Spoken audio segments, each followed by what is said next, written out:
Welcome to Friday here in Las Vegas, and welcome to Mecum in the Morning. It's Matt, and once again, I'm being joined with a co-host, special co-host, Johnny Lewis. Johnny, we've made it now almost 3 days. We're kicking off day 3 of some serious motorcycle action. Yeah, it's been amazing. I mean, I can't believe it's already day 3. I mean, it's to see the diversity of motorcycles go across the stage already and what they're selling for and the parts. I mean, it's been incredible. It's going by too quick. You want it to slow down a little bit to soak it in more. Well, we've got so much in store for today. Crossing the block, we've got 427 collector motorcycles from all years, makes, and models. That includes 23 collections, bikes that have been carefully curated and maintained, and they're going to be available for sale. And then it all starts with 78 pieces of road art. And Johnny, did you get a chance to look over some of that road art stuff? Because I know even some of our staff, including Bree, was buying some pieces of road art, because that's some really neat stuff. Yeah, I mean, like we talked about yesterday, it's part of the package. When you have that one motorcycle and there's something else out there that kind of ties in that story, it makes it that piece. So it's some incredible stuff down there. It's just right as you walk out of the stage, right in the room, and it's kind of it's overwhelming again how much road art there is out on there. Yeah, there's a lot of great smaller pieces, and we talk about this all the time on the show about how road art is a great way to get into the world of collecting, transportation, whether it be cars, bikes, trucks, or whatever. Road art is a great companion to that, and there's a lot of collectors that actually just seek out road art, and then of course a lot of collectors also seek it out to match with their two-wheeled treasures or their four-wheeled collectibles, like we were talking yesterday.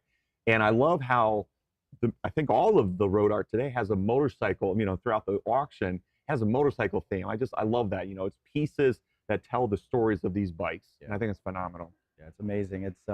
It's something special. I mean, like I said yesterday, I have walls in my helmets, my leathers, and hopefully one day somebody wants my stuff hanging in their house. That'd be awesome.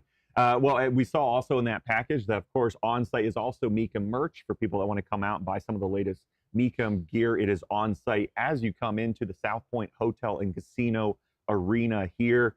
And Johnny, I love how I think you shared a couple of days ago about how, as we talk about this facility, You've raced here, you've competed here, so I know it's got an extra level of emotional connection for you to be on site. Yeah, no, it has been. Like I said, I mean, I unfortunately hurt myself in this arena one time racing, but it's all part of it, and that's that story, and that's adds to the collection. All right, well, our next spotlight, hopefully you wouldn't get hurt on something like this. Let's talk about Honda scooters. That's always been kind of a fascinating offering, at least for me, just how Honda has always been trying to innovate different concepts. And during the 1980s, they had this Moto Compo. It's a little compact folding scooter. You can see some advertising there for it. It was only offered in the Japanese market. It was never sold here in the U.S. And the idea, Johnny, is that Honda in Japan, they were obviously struggling with congestion. And so the concept was this scooter would fit in the back of that car. And basically you could drive your car and get as close as you could to your destination. And then the little Moto Compo would get you to your office or to the school or whatnot. And so what's interesting is that they brought it back. You can see there's the revised version that's now all electric. And I think it's been pretty popular. Our show's producer and DP, we were talking about how we saw these at SEMA as little runabouts on, racetracks, these new electric ones, but we do have 2 here. One of them already sold on Wednesday for $4,400, and they're both in that yellow. They were offered in 3 different colors: Shetland white, that chipper, charming daisy yellow, and then Caribbean red. And there's one selling today, Johnny, a 1982 version. So I don't know if that thing's primed for some jumping or stunts, but you give it a shot. Yeah, totally. I mean, I think it's the yellow, though, is the Mecum color, and I feel like that's something that would be a perfect buy for you for your first motorcycle to get around all these Mecum auctions. I mean, they're big, and I think that'd be a perfect get-around vehicle. I can actually get behind that, Johnny. I like that. Something to ease in. I could put around the auction. They can probably teach you to slide it, too. So. Teach you to slide it, so.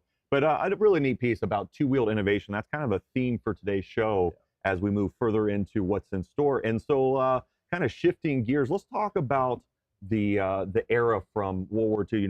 This was such a innovative time driven by the wartime years for bike makers to really try to provide tools that would help our soldiers in action.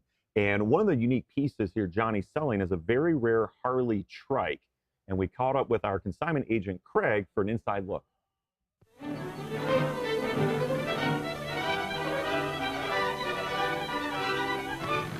American motorcycle dispatch riders train on courses just as difficult as they will find soon in action in Africa, in Alaska, in the South Pacific, or on the continent of Europe.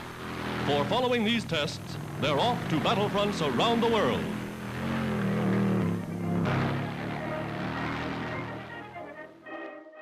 Hi, I'm Craig with Mecum Motorcycles Department here at our Las Vegas auction. Here to show you a very rare motorcycle we have coming up at the auction on Saturday afternoon. This is a 1941 Harley-Davidson TA Trike. It's incredibly rare. There's only approximately 18 of these ever built, and approximately 7 to 8 still exist. During the war years, every manufacturer in America, both Harley-Davidson and Indian, were focused on the war effort, producing motorcycles for the military.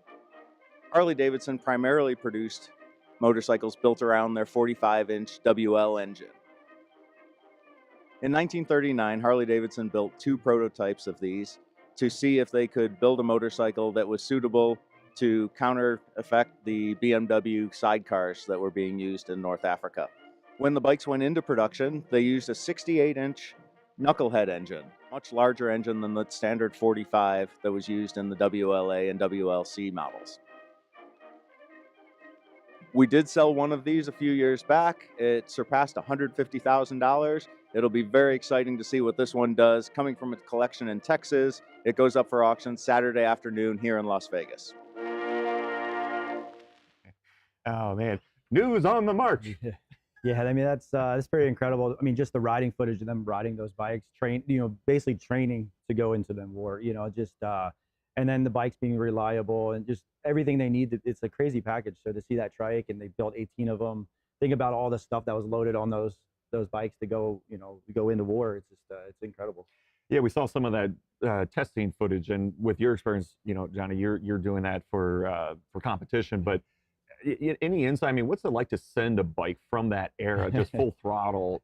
I mean, those guys have there might be a couple springs, but they didn't have suspension then, so they're jumping, flat landing. I mean, the one video, the guy is 3 or 4 or 5, 6 feet in the air, comes down and flat lands a 300, 400-pound motorcycle to the ground. And to land that, most guys would be like, "Oh, my back," and then they just land it and keep going. I mean, there were some tough men back then.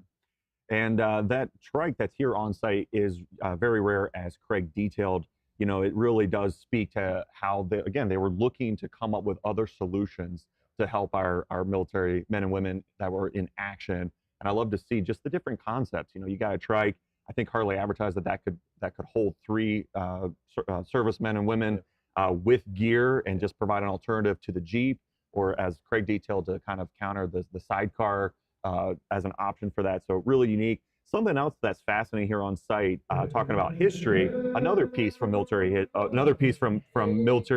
years gone by is this Parachute Cushman. This is lot number F4. This is selling today.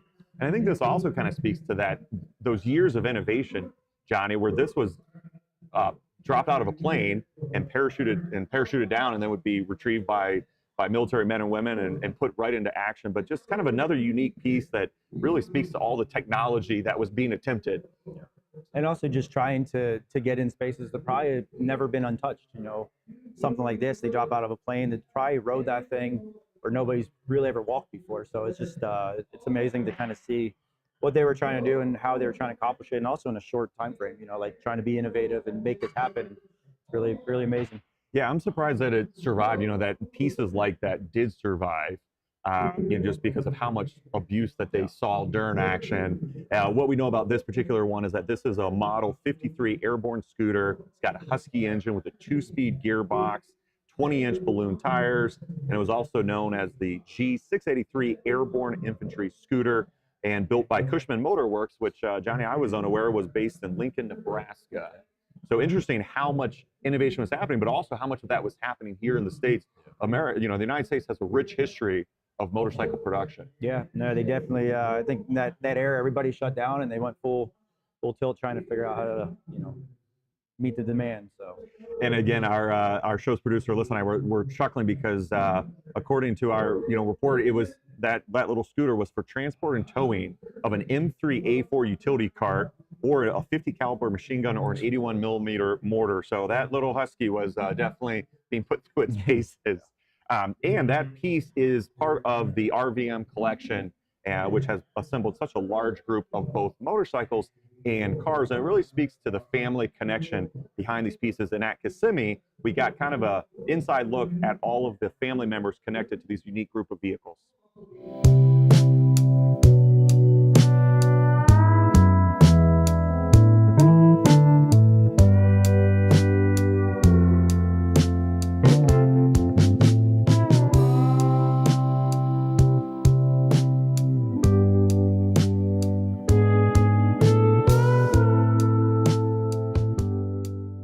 For this collection that is near and dear to my heart is all the times that Grandpa came and picked up the kids, took them for rides. We're here at Mecum, and it's just unreal how many cars there truly are. This is a celebration for Dad. Spent a lifetime doing an amazing job of collecting cars that meant something in the history of hot rodding and roadsters. Pretty special moment. There's 23 of us down here. Kind of surreal to see his collection on one level instead of the 3-level garage in Madison is something you can't even explain. Emotions are all over the place. Ladies and gentlemen, this collection is out of Madison, Wisconsin. Richard Bugs, 38th year doing business with us. Some of the finest hot rods you'll ever find. He was a purist hot rod guy. His first car, the Tommy Foster car, I mean, that was a famous car in the 50s. It's good as it gets. And then it is the first was the Richard B. Moto Collection F-260 1932 Ford Tommy Foster Roadster. My entire family is here, and by entire, I mean my mother, my sister, my brother-in-law, aunts, uncles, cousins, nephews. We represented more than 50 years of my father. He was ready. He said, it's time for them to go to new homes. So while he was home watching, the rest of us were here to represent him in force. And these cars are going to new homes and people that will enjoy them and appreciate them. So it just warms all of our hearts. It gives my entire family a really wonderful feeling that these cars will go to the next generation of people that will love them as much as my dad did.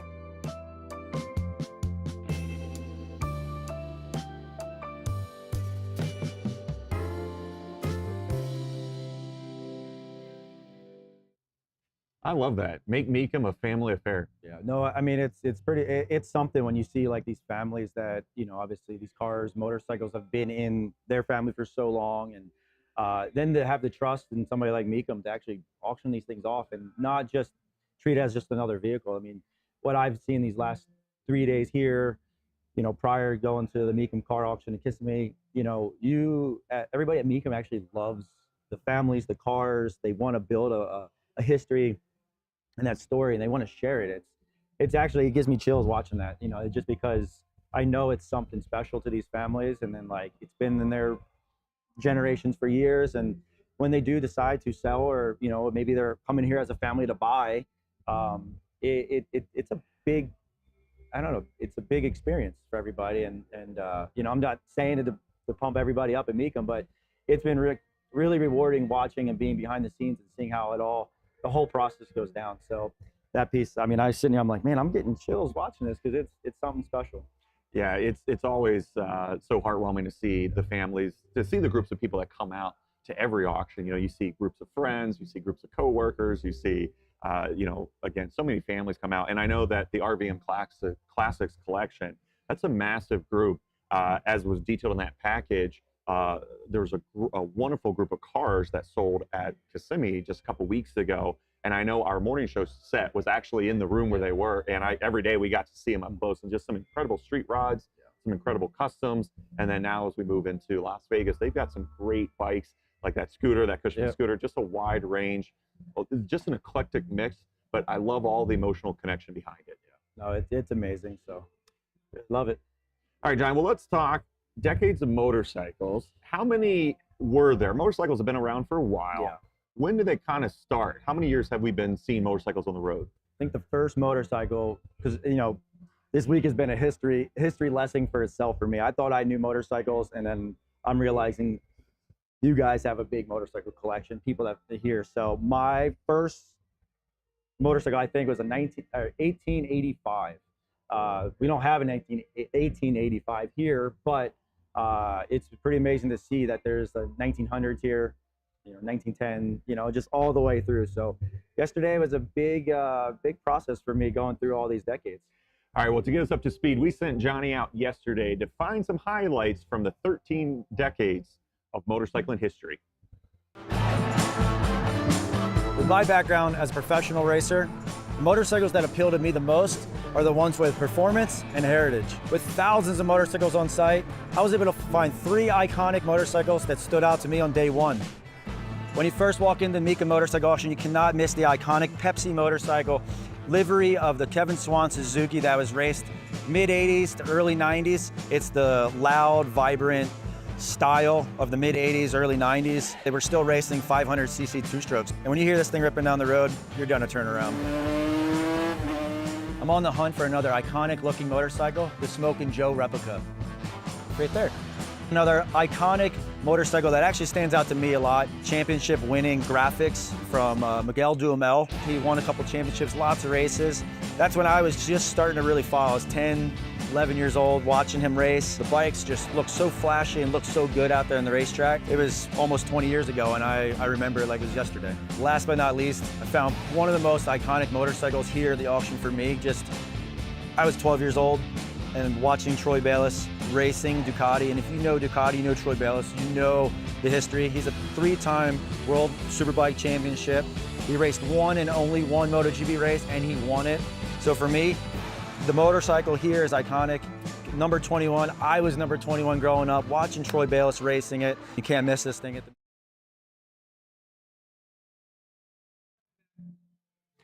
Well, man, all kinds of racing history here. Yeah, there is.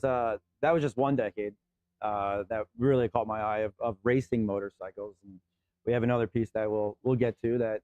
Yeah, it goes into even more. Yeah, and you said so well here on day one, John, about how it really is coming like into part museum, part bike show, part auction. Really a lot going on here, but keeping the theme on history. I will say that, again, our show producer, she loves motorcycling history. And she posed the question, what's America's oldest motorcycle brand? I think a lot of people might have some misconceptions about what it is. And I will say she put together an excellent package listed about what is America's oldest motorcycle brand. Let's find out. Here's a cool little piece of history. This is a 1941 Indian Chief. Why is it important? Let's do some motorcycle history. Okay, pop quiz. Which American motorcycle brand came first, Harley-Davidson or Indian? It was actually Indian Motorcycles founded in 1901. And meanwhile, across the pond, Royal Enfield too started in 1901, making Royal Enfield the longest continuously operating motorcycle manufacturer in the world. However, back in the States, Harley didn't hit the road until 1903. Indian and Harley-Davidson quickly became the Coke and Pepsi of motorcycles, battling it out to win America's heart. Indian was known for its sweeping design and skirted fenders, giving it a more redefined and elegant look. And in the 1940s, Indian was still sporting a more advanced rear suspension than Harley's at the time, giving Indian motorcycles a smoother ride. Both Indian and Harley went full throttle during the wars to build motorcycles for the military. But Indian hit some rough roads after World War II, going bankrupt in 1953. Leaving Harley and the British motorcycles to rule until the 1960s when Japanese brands like Honda and Kawasaki shook things up with affordable and reliable motorcycles. Finally, in 2011, Polaris, which was known for its off-road vehicles, bought Indian, canned Victory motorcycles, and went full throttle into Indian, giving it the comeback of a lifetime. The rivalry between Indian and Harley-Davidson, America's oldest motorcycle brands, is still going strong, racing side by side on the track and battling it out around the world. Indian may have started the race, but only time will tell who finishes on top. This is a great example of Indian back in its heyday. Well, the first time. With large skirted fenders and pretty advanced rear suspension for the time, this motorcycle was kept in great condition, family owned, and crosses the block this Saturday. Man, a lot of knowledge there. Yeah, it's a long time running. So, so Johnny, talk a little bit about, you know, that conversation that comes up about oldest running versus, you know, first on the market. Detail a little bit about what Alyssa explained in that package. Yeah, so, you know, Indian motorcycles, they started in 1901, but they actually stopped producing motorcycles for a couple of years. So that's where Harley jumps in and they say, hey, we've been the longest running in the United States motorcycle company. And that's where also she brought up the company that I work for, Royal Enfield. They started it in the UK, but they are the longest running motorcycle consistently. They've started in 1901 and have not stopped. So it's pretty impressive to see these companies, you know, producing motorcycles this many years. You know, every year the innovation that we've talked about over and over again. You know, seeing the original motorcycles here, some of the first ones these OEMs built, and then seeing what they're producing today, and then, you know, Harley-Davidson's racing baggers. They're taking bagger street bikes, and now they're making them super performance, racing the Moto America series. They hit 183 miles an hour on Daytona banking. Like, that's a cruiser hitting 183 miles an hour. So it's just impressive to see these OEMs continuing to keep pushing innovation year after year after, I mean, decades after decades. It's something pretty incredible. Well, the other thing too that's incredible, in addition to that, is that Indian that was spotlighted, the history of that particular piece as detailed. That is a one family owned in highly original condition, Johnny. I love that blue on it. But the story is that it was bought new by Sonny Aron Jr. He bought it in July of 1942. And for the next 8 years, he and his wife, Nancy, rode over 21,000 miles. In 1943, he joined the World War II effort, serving on the USS Houston, which was hit by 2 torpedoes. He was actually thought to be dead. 2 months later, he surfaces in California. The bike is sent to him. He joins a local club, and it's just, and then I love how he starts riding, including, apparently that bike has been Route 66 end to end. It was put into storage, and then it's been brought out by his son, Ed, in 1959, stored again, and then brought out in 2001. But such a family piece, and I love the history that comes with that bike. Like we're talking on yesterday's show about how something like that, I don't think you'd want to touch. You don't want to restore that. You want that to retain all that character and charm. No, and that bike caught my eye. We're walking through. It's towards the front of the entrance, but it was there was that board, and the whole story is there. And I read it, and then I'm looking up, man, how far is Route 66? It's 1,220 miles or something. And then also to think about when they were doing those 21,000 miles in that short time frame. Little history is Pennsylvania's Turnpike was one of the first highways that opened up in 1941. So to think that, like, the highways, and it's not like they're jumping on the highway riding a nice smooth, you know, road. These roads were back roads, you know, what we call now, that they were doing all those miles on. And that's also really impressive. You know, nowadays that's probably equivalent to what? I would say 60, 70,000 miles, you know, that they would have been doing, just because of that much easier suspension, the bikes, that much easier to ride. So 21,000 miles in that time frame on that motorcycle, to still see it in that condition, because it hasn't been restored much, you know, like, it's just kind of, like they said, they just kind of got it running, and, you know, to be able to be used, brought here and stuff. And it's really impressive to see that motorcycle that old here and in that condition. And it's just one of hundreds, if not thousands, here on site. So I love that piece too. Really neat. And if you're coming out today, you can't miss it. It's right as you come in. And as we sign off, be sure wherever you're watching, give us a like, a comment. If you're watching this on Mecum's YouTube channel, of course, subscribe. Lots of great content, not just Mecum in the morning. And speaking of which, the live auction broadcast, the live stream will be kicking off here very soon, covering the road art and the motorcycles. And then today, Johnny, we have a live auction broadcast, which is also going to be found on Mecum's YouTube channel. That is commercial free, and you can catch up with Scott Hope, Paul De Leon, Ralph Shaheen, Hannah Lopa, all providing expert commentary. I'm excited for that, and we will see you here tomorrow for Saturday's episode of Mecum in the Morning.